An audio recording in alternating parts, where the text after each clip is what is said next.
It's the greatest race in the world, and people say, "You ever win the national?" You can actually say, "Yes, we did." They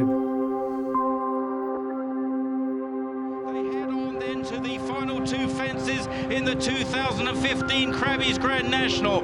It's a special race, it's special to everybody. This is the second last fence. Many Clouds lifts off about a length and a half clear. 600 million people watch this race across the world. But Many Clouds comes towards the final fence under Leighton Aspell, 12 months on from his victory on Pinot de Ray. It's very real, we can dream. As long as we don't get carried away and live in the dream world, we can all dream a bit. And Many Clouds still out in front by 2 or 3 lengths to St. R. It's the best, best in the world. It's the ultimate, it's the best, and nothing better than the Grand National. Many Clouds is getting tired. St. R staying on down the outside. Many Clouds by 2 lengths, by a length and a half. Here comes the line. It's Leighton Aspell, back-to-back Grand Nationals. He wins on Many Clouds. Many Clouds has won the national. It was an extraordinary performance, hence the reason he's probably favourite this year, I mean, if he did go and do it, for Clouds as well, and for Leighton to be the only jockey ever to go and ride 3 winners back-to-back is extraordinary. So we are possibly on the verge of history.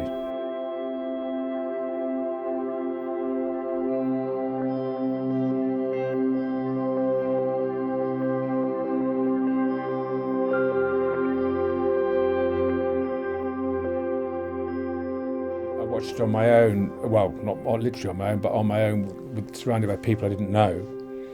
And I got him on my binoculars very early on. And after jumping the third, I said to myself, blimey, he's taken to this. And then I watched him all the way. I started to shake going to the second last. I don't normally shake in a race. I'm normally pretty good at watching, and I must confess, after the last, I just turned my back. I couldn't believe it. I thought I just didn't watch it. And all the way down to the last fence, don't cock it up, don't cock it up. Like, I didn't even look for sure. I sat up my saddle, I just popped it. Still, nobody came to me. Wow, and then, okay, go for it now. And I threw everything at him from the last to the elbow, from the elbow to the line, and thankfully, we held on. It's Leighton Aspell, back-to-back Grand Nationals. He wins on Many Clouds. The first person I walked into was Evan Williams, and he gave me a massive hug and said, "You just won the national." And then I burst into tears, and then it became real. Then it was just out-of-body experience.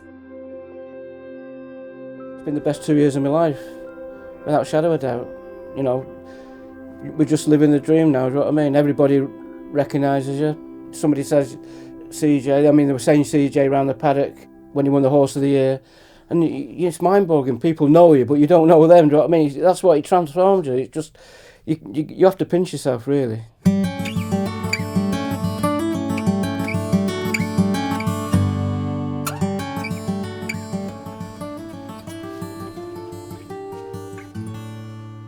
Well, I just look after him from morning till night, really. I just make sure he's got everything. And I don't ride anymore. When I was riding, I did ride him now and again. I actually stopped him riding 2 years ago because he had a couple of nasty falls. He wasn't too pleased about that, but I think deep down he knows I was right. But CJ was actually, he was a good pilot in his day, and he was a very good judge of a horse, and he did actually ride this horse as a young horse, and he always adored him. Nathan rides him most of the time now, and Lisa as well, and Stefan the head lad. I get her at 7 every morning and get him tacked up, and CJ loves the fact that he texts me, most days, make sure you're in tomorrow and all that type of stuff. He enjoys his exercise here in the mornings. He loves the school, he loves to gallop. He's just a real galloping, jumping machine. He's lifted the yard, and it just brought everybody together, which makes him even more special, because it takes a special horse to do that with people, bring lots of people together, and all so proud of him, so proud of him. I canter him up, on the Jockey Club Estates grounds here. It's a beautiful training centre here, and it's nice to ride him here on the gallops. I try and tell Oliver what I know and what I feel. But I do get on well with the horse. He's like my best friend. He's played a huge part in my life. He's the reason I get up every morning. Oliver will obviously let me know what we're doing that day and stuff. You know, I come in, you know, Monday, Tuesday, Wednesday. Leighton comes in and schools him. So we've had a bit of rain this week, and we just pop some fences on the grass. You know, that's it. Then we just keep them nice and fresh, and you know, keep them healthy and warm and fed, and get them there in good shape. He's just uncomplicated. He just keeps everything simple. There's no fuss about him.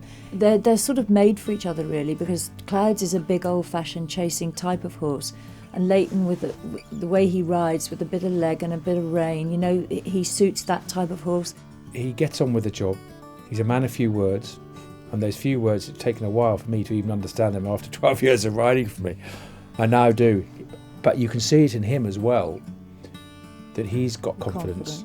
He's definitely got the right man on board.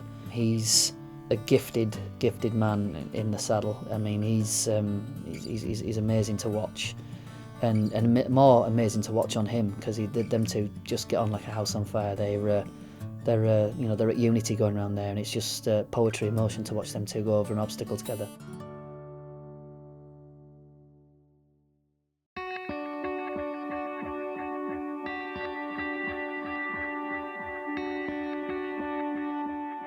I'm a firm believer you have happy staff, you'll have happy and relaxed horses.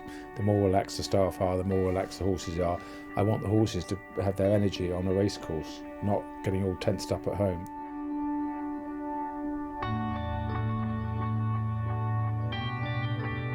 It's like a family. Oliver and T are like my second set of parents.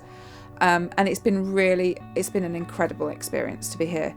I've learnt so much. I've really enjoyed being here. I'm so proud to be part of this team. When I came back from retirement, Oliver was very positive, and he was a big influence on me deciding to come back and, you know, help my career. Everybody's been walking around on cloud nine since last April here. They really haven't. It's just carried the whole yard along, and it's been great to watch it.